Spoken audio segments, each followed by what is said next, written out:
If you're a fan of my fan videos, then I think you're really going to like this one. At first glance, this is your everyday, average Panasonic table fan. And I'd actually totally forgotten about this thing, that this is a fan that has been in the family since it was new. I would say that it dates to the mid-1970s, the mid to late 1970s. There are two of them in the family, this one, which is the larger of the two, and then a smaller one that is not completely functional any longer that I am looking to repair. I'm not sure where the second one got to, but I'm sure it's still around. It ran fine, but the unique feature that I'm about to show you had stopped working on it. Anyway, I'll go ahead and turn this on. Spins up nicely. I think that motor has a nice sound to it. Very smooth for being some 30 years old or more. Could be smoother, could be faster. It needs to be oiled, and I just did the quickest and dirtiest job I could for the sake of this video. But here's the really unique feature about this fan. Let's say that I'm a naughty little kid, and I can just hear the Smarty Pants comments now. And I'm going to come up here and I'm going to find out if I can stick my finger in the fan. Watch this.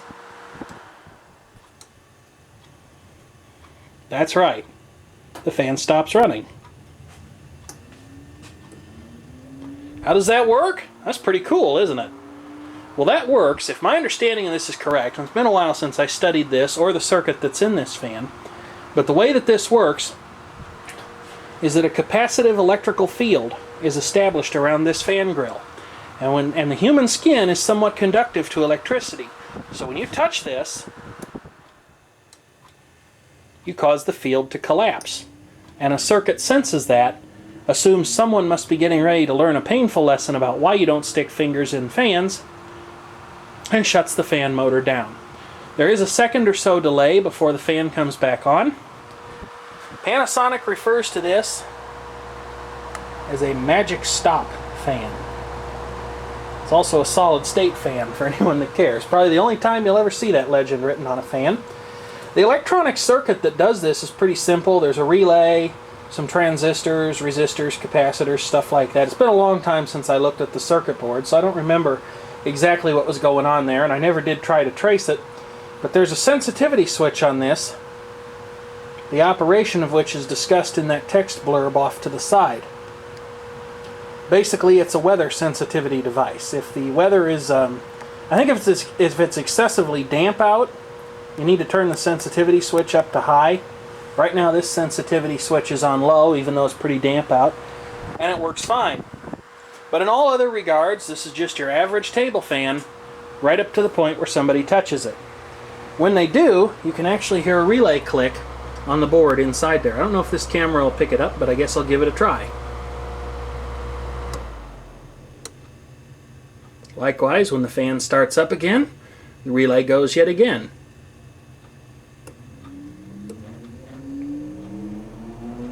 It does everything that you'd expect the average table fan to do. It has a working oscillator.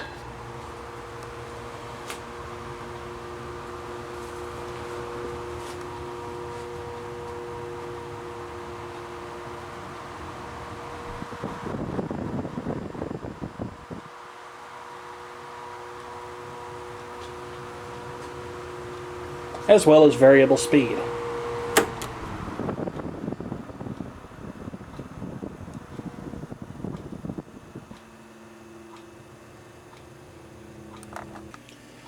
Unlike a lot of its cheapo Chinese and Taiwanese brethren, this fan is actually intended to be very easily and completely serviced.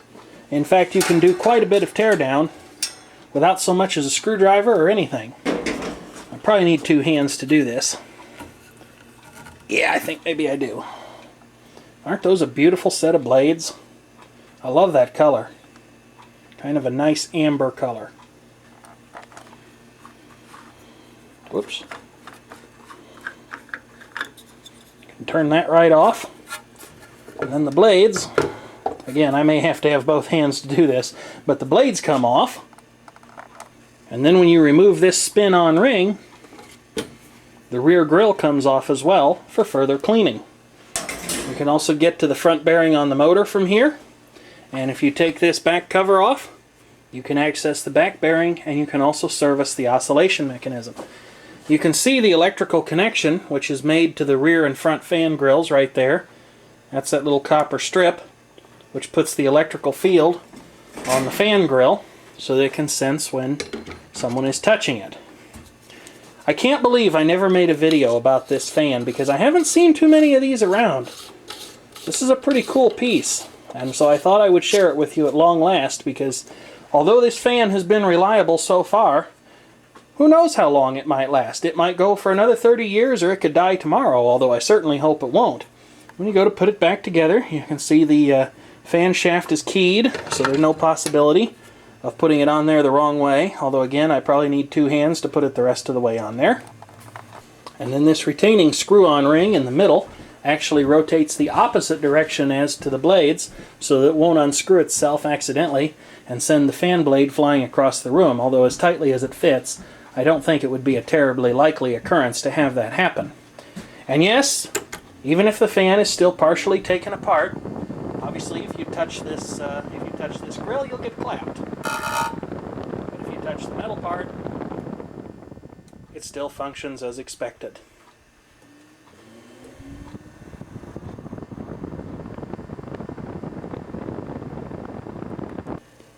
And there it is all the way back together again. Now, like I say, I haven't seen any of these in the wild. I haven't seen them in thrift stores or anywhere else. In fact, the only two that I've ever seen are ones that were both purchased new by my family back in the day. One of them belongs to my grandparents. This one belongs to us. I never did try to see if there's a model number on this thing. I guess I ought to do that. The electrical cord is in pretty good shape after all these years. Terminals are a little tarnished, but not bad. And the insulation has held up well. Let's see if there's a model number on this thing. Looks like the cord's had a little action there, though. Here we go. This is the Panasonic. Oh, it's upside down. How useful is that? AC desk fan. Model number F-1251. The blade diameter is 12 inches. And of course it was definitely made in Japan by Matsushita Electric Industrial Company Limited, the company that we know today as Panasonic.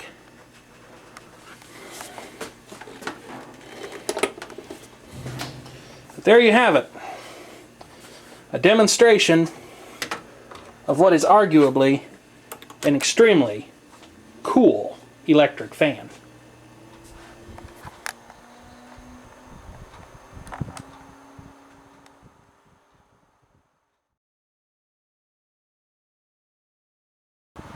Oh, and just because I could throw it in here and play with it because it's a lot of fun,